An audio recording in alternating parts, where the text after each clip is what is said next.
Hello, my friends. I don't know, I gotta come up with some better introductions. This is crazy. But anyway, I'm Red, and today I'm gonna be reading some r/Tales from the Front Desk. These stories are often crazy, so I'm looking forward to what we're gonna have today.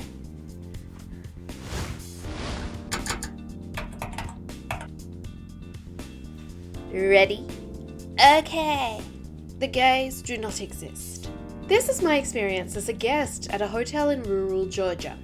I'm traveling for work and my husband needed to bring me some paperwork that I forgot halfway across the state. We're both men. Hi, I'm leaving for work now. My husband is bringing me some paperwork, but I will not be here because I'll be working. He'll be here in about 4 hours. Can you please let him into room 123? His name is Neigh, and he looks like description. Huh? I repeat my previous statement. Oh, so your boss is coming with paperwork? No, my husband. Oh, okay. Did you mean your co-worker? No, it's my husband, the man I am married to. We are gay. Oh, okay. I'll let your friend in when he gets here. I mean, I know it's rural Georgia, but have they never had a gay hotel guest? Am I crazy? Anyway, the rest of the hotel staff have been lovely. I just found this both confusing and amusing. It's like they're doing everything in their mind to not admit that he's gay. Personally, I can't, I don't care. Unless we're in a romantic relationship, someone's sexuality doesn't bother me at all. I don't care. I actually don't care. I don't know if that makes me just a bad person or I don't know, but I really honestly couldn't care less about what your sexuality is. What I care about is whether or not you're a good person. Here's the next story. COVID has really made me not tolerate people's BS at all anymore. Thank you for calling my hotel. This is me. How may I help you? Hi, I booked at another hotel and I saw your rate is cheaper and I wanted to ask a few questions first. Oh God, here we go. The way she sounded made it sound like it would be a lot to handle. Okay, sure. Do your suites have kitchenettes? They all have kitchenettes, stovetop, microwave, and fridge. Okay, great. And another one. Okay.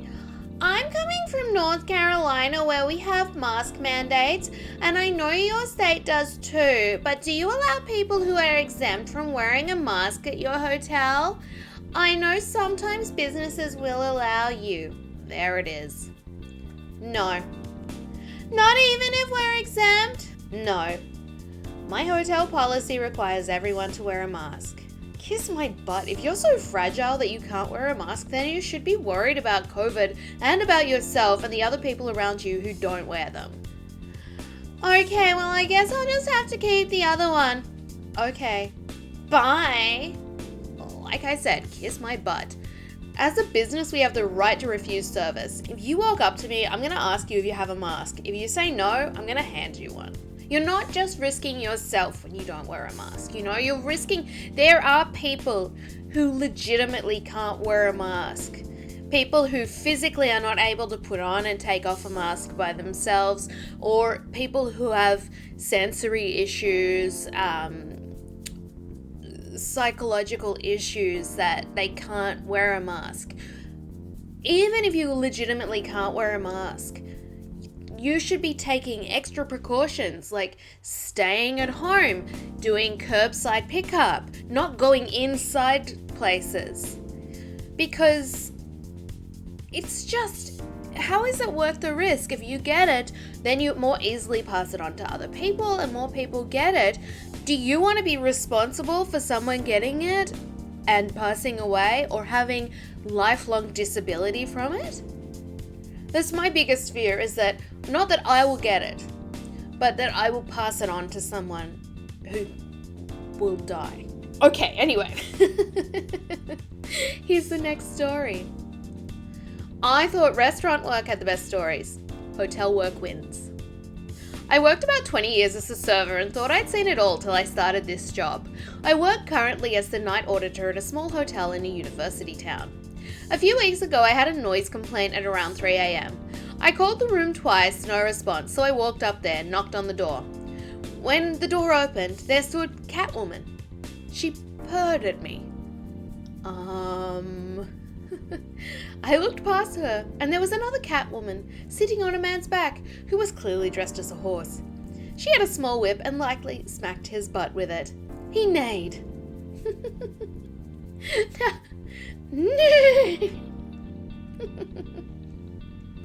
Now, at this point, I'm just standing there with my mouth open. Keep in mind, it's only been a couple of seconds. Just when I was starting to get my thoughts together, a dude dressed as a My Little Pony walked out of the bathroom on all fours and snorted. I lost it. When I recovered, I told them about the noise complaint and asked them to keep it down. They apologized and I didn't hear any more out of them. When they checked out, they were so friendly. I had this thought. By far, they've been the strangest thing I've seen, but they were so nice. Some of the most basic guests I've had were the rudest. It's funny how easily we judge books by covers. It really is. It's so easy to judge people, but you never know. You just never know.